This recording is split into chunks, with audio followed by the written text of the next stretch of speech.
Joining me now is Steve Risseeuw, the National Vice President for State, Local Education and Healthcare at SAP Public Sector or SAP Public Services. Steve, how's it going? Having a great day so far. That's good. It's great. It's great to have you here at the IT Modernization Summit. So much to cover in our chat today. I want to start. You've had a pretty decent career at SAP. You've been there for a long time. When we talk about modernization, a big theme of our conversations today has been how the conversation around modernization has shifted. What are you seeing from your perspective, looking out from your time at SAP, and then also working as a partner to public sector agencies for so long? Yeah, absolutely. So I've been at SAP for 15 years.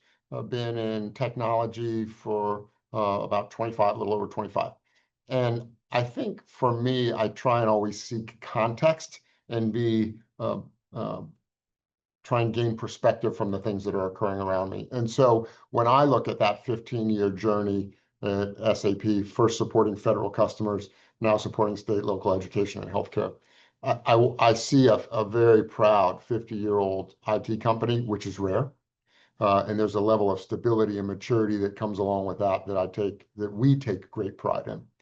But when I got here in 2010, we were still largely an on-prem software deliverer, ship out CDs, and then with some support with a great partner ecosystem, rely on customer success.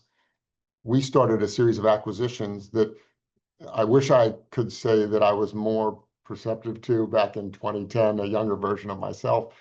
But these cloud properties, the Arebas, the Concurs, the SuccessFactors, really great entities and brands on their own. And so for me, the 15-year journey has been watching those massive investments and what it's done to change our culture and our delivery to be in 2025 in this what I believe to be an enviable position of supporting customers where they are. If they need on-prem, we can still do that. It's not our preference because that model has clearly shown flaws, but we have a robust set of cloud solutions and the modularity that we deliver on-prem, cloud standalone, cloud bundled together across our business suite, I think is pretty exciting. And when you think about that experience, right? You talk about the financial end of making those acquisitions, changing that business model. How do you feel like that has translated into the public sector market? How have you helped your customers in the public sector realm get the bang for their buck, make sure that the investments that they're making, not just in SAP, but in their entire ecosystem of IT, how are you making sure that it's worth it? Yeah, absolutely. I was, I'll tell a story. I was with a customer a couple weeks ago, a longtime SAP customer, and they made the statement that SAP hadn't changed in 25 years. And I was a bit taken aback. I like to believe that I maintained my composure, but that's an absurd proposition. We've delivered software that's so stable that public sector customers can run on it for 20 years without making incremental investments, but that's also a curse. And so our responsibility is to educate those leaders, those functional experts on what's capable today. And so the failure of the software industry, of the on-premise software delivery model was you sent out the software, they implemented it, they were sustained, budgets got cut. And this is the curse for being a public sector servant. You weren't given money to innovate or to add on because you had a stable fielded system. And so what makes me excited and is, for me, an affirmation of the investments that SAP has made is that the cloud delivery model, which allows for innovation and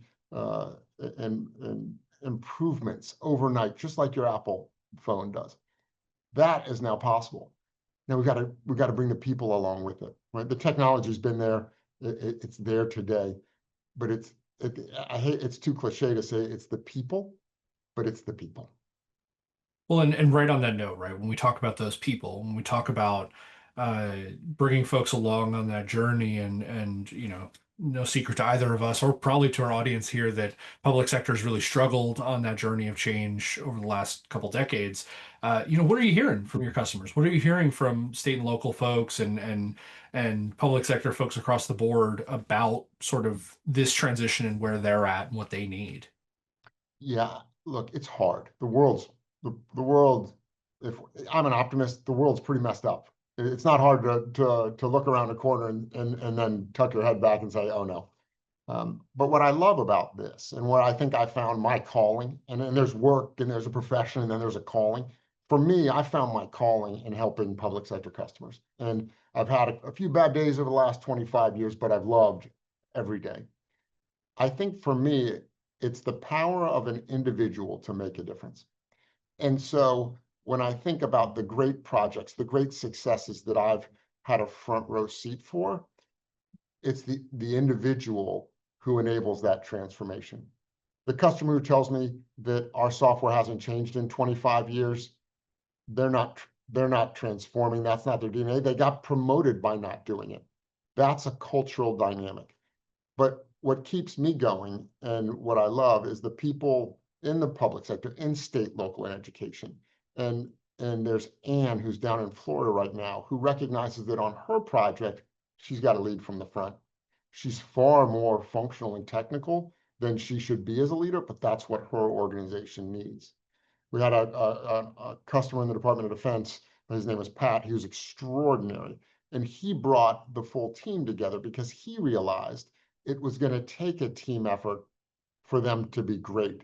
And in the moment, I didn't realize it every day. We worked extra hard for him.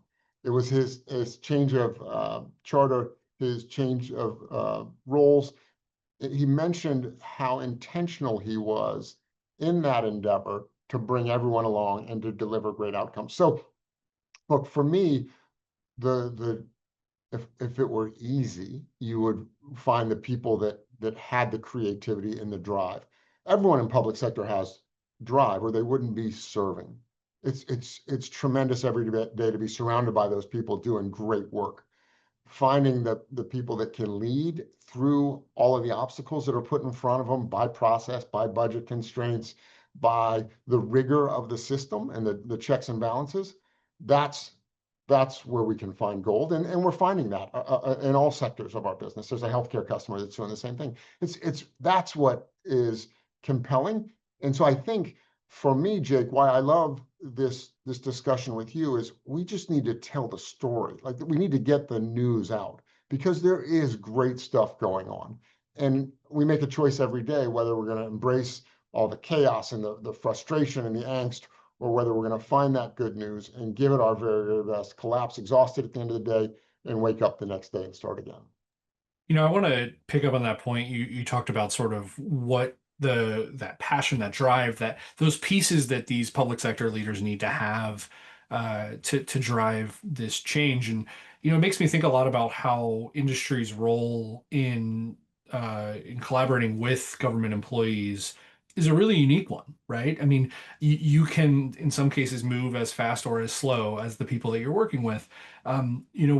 How do you see that continuing to develop in the public sector world when it comes to that industry partnership? I mean, do you see a role in industry advising or pushing or helping on the hiring of leaders, or how do you factor into all that, do you think?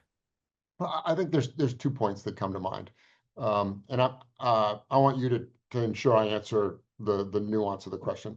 Number one, and it goes back to the technology shift on-prem to cloud. It is incumbent on industry to meet that customer where they are. Each customer situation is different. So for us to listen and comprehend is the very first thing. If I could ask industry to do anything, it would be not mention product names, not puke all that corporate information, but to go sit down and seek to understand what that person is going through, what that organization is going through, and what they're trying to accomplish. Then, with that understanding, the authentic conversation about what they need and don't need, and how we as industry, with all the flexibility that we possess, can augment what they bring to it, will be fine. For me, and this is, I guess, in the later stage of my career, I want to be around people that are invested and that are collaborative and that are authentic. And it happened as recently as last week. I get a call, hey, we're having some problems. If you can't fix this, we're going to cancel the project. And my first thought, I shouldn't be saying this. My first thought is just cancel the project. Like this is, our software works. We've been doing it for 50 years. We're here to support you. But if you're going to start with threats, then maybe it would be best for all parties involved. And we're escalating, and we're working through all of that. But for me, Jake, it's all about bringing our ears to it, listening, and then patching in what they need to be great and deliver on their mission. Because all of them, and this is for me, what makes serving the public sector so great. The mission is noble. I started in federal, in DoD, and I thought defense was it, that the mission and the purpose in the Department of Defense was going to be incredible. 6 years ago, I moved over to state and local, and I thought, oh my gosh, the people in Little Rock are busting their tail to get that state running lean, because every dollar is precious. And the governor's got an agenda and a mission to accomplish. And so I've loved going around the country to state capitals and to the cities and counties in between, and just figuring out how we can help. Because when DOGE hit and the new administration came in, people ran down the hall screaming, "What do we do? What do we do? What's our message?" And we had a leader stand up and say, "Oh, wait a minute. Our mission at SAP is efficiency." I mean, going back to when we started bringing all the information together so that you had complete visibility and can make smart decisions. Why are we panicking that DOGE is out there? We need to go tell our story about efficiency and the successes our customers have had delivering that efficiency across government, across education, across healthcare. Because if we do that, it'll turn out okay. It's a competitive market. Customers have choice. But listen, describe the efficiency that we can deliver, the improvements that we can deliver, and it'll be fine. And say, Steve, I know you said you're an optimist, but I'm going to challenge you a little bit on the darker side of things, and I'm sure Yeah. you'll be able to turn it into something super, super positive. But when you look at this state, everything you've just said, I mean, dead on, right? It's what we're hearing as well. To kind of close this out, Yeah. what are the challenges? What are the things you're worried about? What are the things you're hopeful about? When you kind of look at this landscape, I mean, we have as you said, that things are kind of all over the place. We're in a great period of change, but also a great period of growth. What are some of the harder things you see ahead, and how do you see folks kind of getting over those?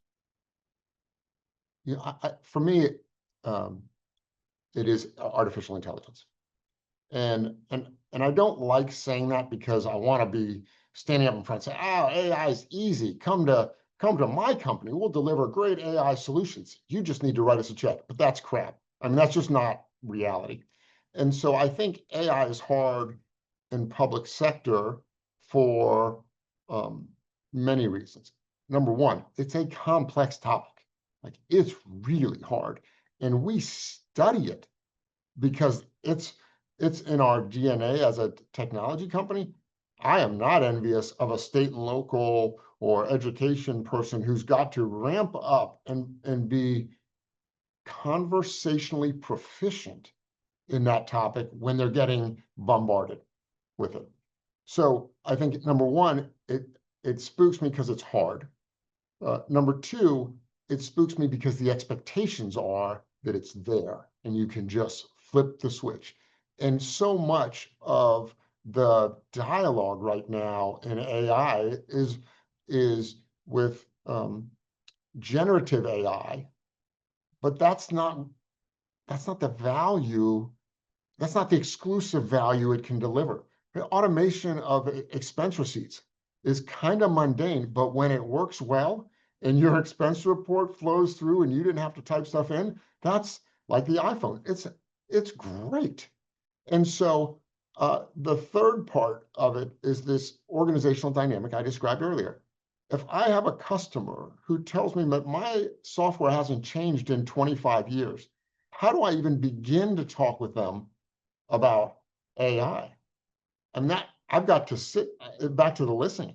For me, it's such we do it. We're glad to do it, but that is a labor of love to sit down with that person, understand where they are, start the education process, and pull them forward to SAP 2025, where the AI is built in, and you can bolt it on, you can build it yourself. Now, state and local isn't going to build it themselves because organically those resources are tough to find, which means that if we understand the customer, our ability to deliver a built-in solution is pretty cool because we take on the hard work and they can take the credit. And I don't mean that in a derogatory way, but AI is just hard. And we go to these governors events and every governor wants to be able to stand up and say, in Kentucky, we do AI.